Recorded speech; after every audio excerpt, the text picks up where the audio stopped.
नमस्कार मित्रांनो, कसे आहात? आनंदी, छान, श्रीमंत पण असायला पाहिजे मनाने, शरीराने आणि वागण्याने पण.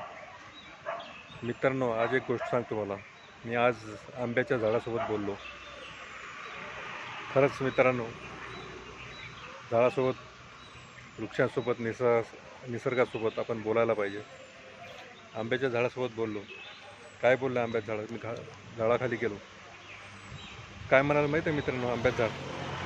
कारण तू लहानपणी खूप यायचा आंबे तोडायला, माझ्यावर चढायचा, आंबे तोडायचा. आंब्याचा आमचा मालक यायचा तुम्हाला हाकलायला, ते तुम्ही पळून जायचे, तुम्ही परत यायचे. आता तुम्ही येत नाहीत कोणी, आणि येत नाही काय, तुम्ही माझे आंबे पण खात नाही. एवढेच फळ माझ्या आंब्याला लागतात, चांगल्या रसाळ सुमधुर फळं असतात, आणि तुम्ही माझ्याकडे बघत पण नाही. बाजारात जाऊन विकत घेऊन येता. अरे मलाच घेता ना विकत, मग माझ्याकडे प्रत्यक्ष तुम्ही का येत नाही? खूप बोलला तुम्हाला. मी म्हटलं आता काय करणार, सगळीकडे वृक्ष कटाई चालू आहे. आंब्याची झाडं खूप कमी बघायला मिळतात. आमच्या एरियात आंब्याचे झाडं नाहीत. काय करू? तुम्हाला काही नका करू, एखादं झाड लावायचं वर्षातून. आंब्याचं लावा, निंबाचं लावा, कुठलं लावा. माझं लावलं तर मला आनंदच आहे, आणि माझ्या आंब्याचं झाड तुम्हाला, आंबे मी तुम्हालाच देणार. मी काय खातो का आंबे? मी तुमच्यासाठीच करतो ना. तर मी म्हटलं याचं म्हणणं तर आपल्याला बरोबर आहे, जायला पाहिजे. म्हणून मी त्याला प्रॉमिस केलं, ठीक आहे, मी एखाद तरी झाड लावेल, प्रयत्न नाही करेल, लावेलच, आणि तुला संगोपन करेल, पाणी खत वगैरे घालून. पण तुम्हाला हे सगळं ठीक आहे मित्र, हे सगळं तुम्ही करणार, पण मी वाढल्यावर मला जे फळं येतात त्याचं काय करणार तुम्ही? बरेचसे आमचे मित्राचे जे झाडं आहेत ते आंबे असेच पडतात खाली, कोणी खायला तर पण तयार नसतं. असं का झालं तुम्ही? असं काय एकदम विचित्र वागायला लागला एकदम? आम्ही काय अन्याय केला असं ते मला बऱ्याच वेळ सांगितलं त्यांनी मला. आम्ही असं वाईट काय केलं की तुम्ही आमच्यावर अन्याय केला, अत्याचार केला? म्हटलं तुम्ही तर काही अत्याचार नाही केला, अत्याचार तर आम्हीच करतो. मग अत्याचार तुम्हीच करता, पण त्रास पण तुम्ही देता, आणि बोलत पण नाही, येत पण नाही, तुम्ही भेटायला येत पण नाही.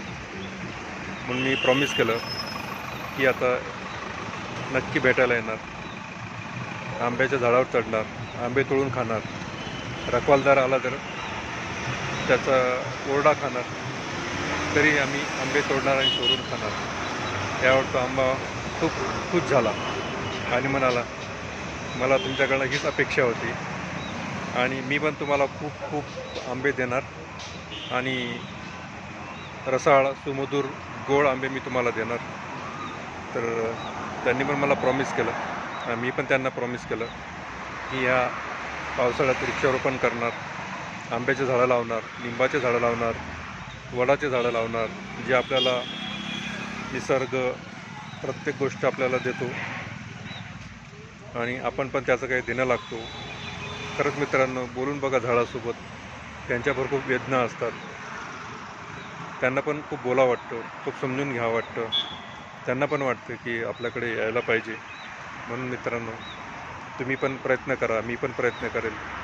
एक तरी आंब्याचं झाड, एक तरी झाड या पावसामध्ये लावणार, पावसाळ्यामध्ये, आणि ते जगवणार, आणि त्याचे फळं वगैरे जे खायला येणार, आणि भेटायला जरूर येणार, ही मी त्याला प्रॉमिस करू.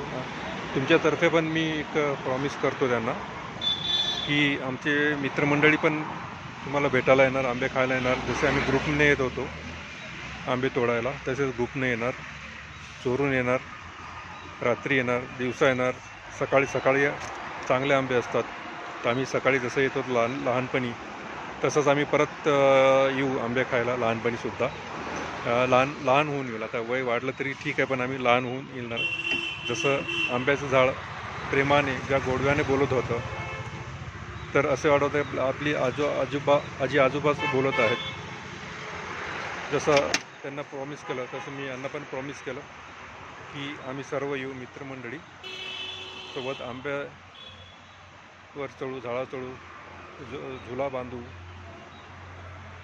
सकाळी येऊ, संध्याकाळी येऊ, जेव्हा पण आम्हाला वाटलं का आंबे खायचे तर आंबे खायला आम्ही येऊ. आणि ह्यावर आंबा संतुष्ट झाला, म्हणला की ठीक आहे, मी पण फळांचा राजा आहे, तुम्ही पण तुमच्या जीवनात यशस्वी व्हा, तुम्ही पण तुमच्या लाईफचे राजे व्हा, तुम्ही पण आनंद घ्या, असं आंब्याने मला आशीर्वाद दिला आणि मी खूप मला आनंद झाला. धन्यवाद आंब्याचे आणि तुम्हा सर्वांचे ऐकल्याबद्दल. आणि तुम्ही पण प्रयत्न करणार झाडं लावण्याचे, आंब्याचं फळ खाण्याचे. चुकून आंबा खाण्याचा आनंदच वेगळा मित्रांनो. चला तर ही सर्व आपण शपथ घेऊया. धन्यवाद.